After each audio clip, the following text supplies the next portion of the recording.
Hai murid-murid, salam sejahtera. Semoga kamu sehat hari ini. Bertemu lagi kita dalam pelajaran Bahasa Melayu tahun 6. Tajuk pelajaran kita hari ini ialah meraihkan tetamu. Dengan kemahiran memindahkan maklumat mengikut keutamaan dalam bentuk prosa. Kita akan menggunakan buku teks tahun 6, muka surat 120. Ikuti pelajaran cikgu seterusnya. Dalam buku teks muka surat 120 ini, terdapat teks berkenaan dengan meraihkan tetamu. Mari kita baca. Setibanya di rumah, Izuni terus menuju ke dapur. Langkahnya dihayun laju. Dia mahu segera mengisi perutnya yang sejak tadi asyik berkeroncong.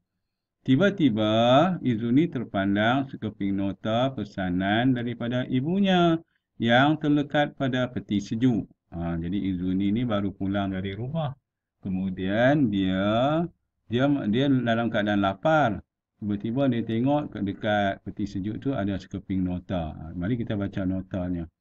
Izuni, ibu dan ayah terpaksa bergegas ke hospital kerana menziarahi rakan ayah yang terlibat dalam kemalangan jalan raya. Pak Long dan Mak Long dalam perjalanan ke rumah kita. Jika mereka sampai sebelum ibu dan ayah pulang, tolong sambut kedatangan mereka dengan mesra dan bersopan. Ibumu. Inilah pesanan daripada ibunya yang ditinggalkan di dekat peti sejuk itu. Jadi apa tindakan Izuni? Setelah membaca pesanan itu, Izuni terdiam untuk seketika. Dia belum pernah menyambut kedatangan saudara maranya seorang diri. Fikiran Izuni mula melayang mengingati pengalaman lalu. Namun belum pun sempat Izuni melayan seleranya, dia belum pun sempat makan. Tiba-tiba kedengaran loceng rumahnya berbunyi dan telefon berdering. Jadi dua perkara yang berlaku dalam serentak. Izuni tergamam apakah yang harus dilakukannya. Dia tu berfikir ni. Ini kena sambung cerita. Jadi hari ini kita belajar penulisan menyambung cerita dengan menggunakan kemahiran peta alir. Mari kita ikuti pelajaran seterusnya. Daripada nota ini, apa Izuni harus lakukan apabila dia menghadapi dua situasi yang berbeza, iaitu bila loceng rumah berbunyi dan telefon berdering. Dia akan memberi keutamaan yang mana? Jadi selepas memberi keutamaan yang mana dan dia menyusun keutamaan itu mengikut urutan dengan menggunakan peta alir, peta minda alir, berbentuk alir daripada atas turun ke bawah. Peta alir ni boleh berbagai-bagai cara, daripada kiri ke kanan pun boleh, daripada atas turun ke bawah boleh. Okey, hari ini kita akan berkonsepkan peta alir itu untuk menyelesaikan masalah Izuni ini. Jadi apabila dalam dua keadaan, telefon berdering dan juga loceng rumah berbunyi, apa yang kamu harus lakukan? Yang pertama sekali, menjawab panggilan telefon dulu. Kemudian, itu kamu dah ambil dah frasa tu, kamu pun tanda palang supaya kamu dah selesai satu masalah. Kemudian, apa Izuni kena lakukan?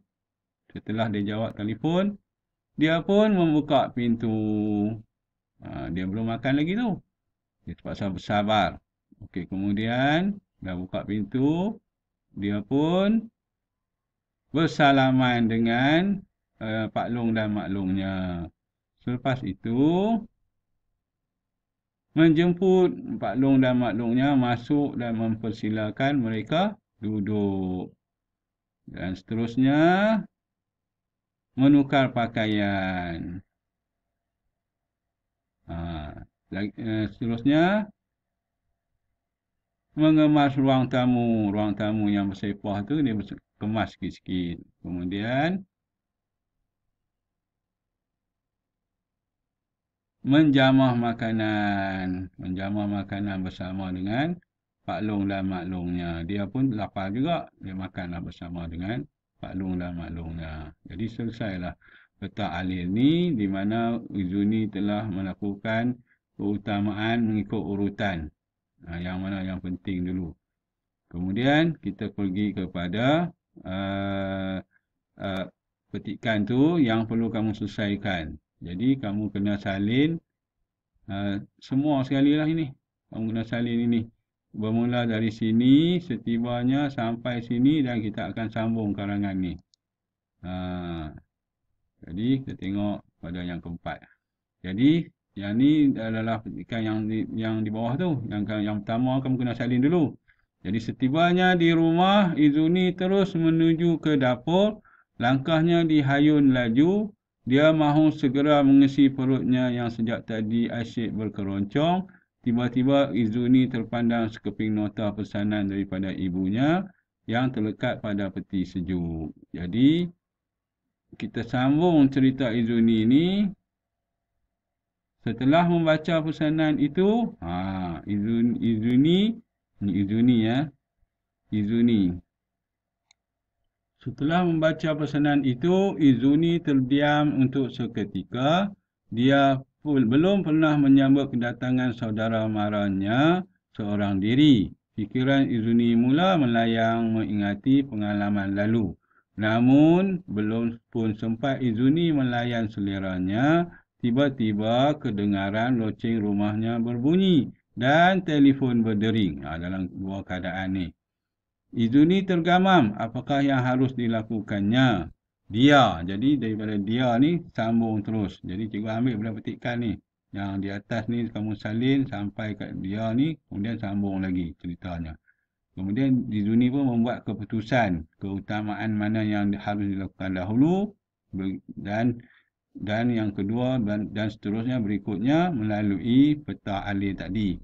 Jadi setelah selesai peta alil tadi untuk keutamaan, Izuni terus, kita boleh terus membuat memindahkan peta alil tadi dalam bentuk prosa dan menulis semula dalam bentuk prosa supaya orang faham. Dia mengangkat telefon terlebih dahulu, kemudian barulah Izuni membuka pintu rumahnya.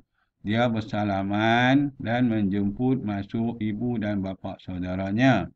Seterusnya, Izuni menukar pakaian, mengemas ruang tamu dan menghidangkan makanan dan minuman untuk Pak Long dan Mak Longnya.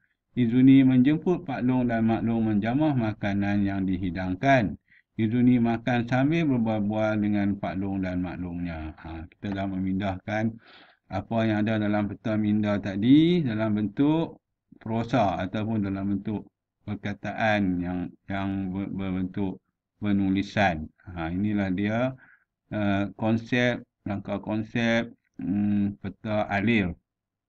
Mengutamakan benda yang utama, kemudian kita pindahkan peta alil itu ke dalam bentuk penulisan.